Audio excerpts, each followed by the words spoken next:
Thank you very much. This is a continuation of the single greatest witch hunt of all time. We have a rogue judge who rules that properties are worth a tiny fraction, 1/100th, a tiny fraction of what they actually are. We have a racist attorney general who's a horror show, who ran on the basis that she was going to get Trump before she even knew anything about me. She used this to run for governor. She failed in her attempt to run for governor. She had virtually no polling. She came back and she said, well, now I'll go back to get Trump again.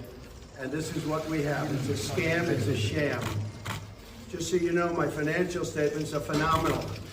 They are actually less in terms of the numbers used than the actual net worth. The actual net worth is substantially more. No bank was affected. No bank was hurt. They don't even know why they have to be involved. And they've so testified.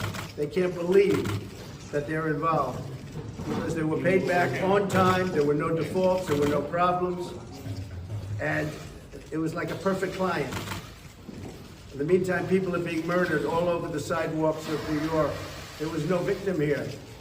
The banks were represented by the best, biggest, most prestigious law firms in the state of New York, actually in the country. Some of the biggest and best law firms, in all cases, the biggest and best law firms. That's who represented them. The banks got back their money. Again, there was never a default.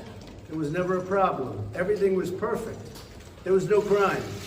The crime is against me because we have a corrupt district attorney, but we have a corrupt attorney general.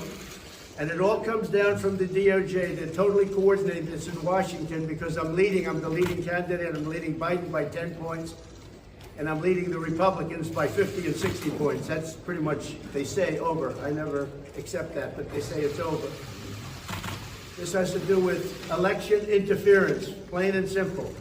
They're trying to damage me so that I don't do as well as I'm doing in the election. Our country's gone to hell. We have a country that's in decline, serious decline. We have a man running our country who has no clue, doesn't know what he's doing, and you know it better than anybody because you have to cover him. What they've done with open borders, what they've done with interest rates and taxes, it's a disgrace. So what we have here is an attempt to hurt me in an election. Quiet. It's an attempt to hurt me in an election.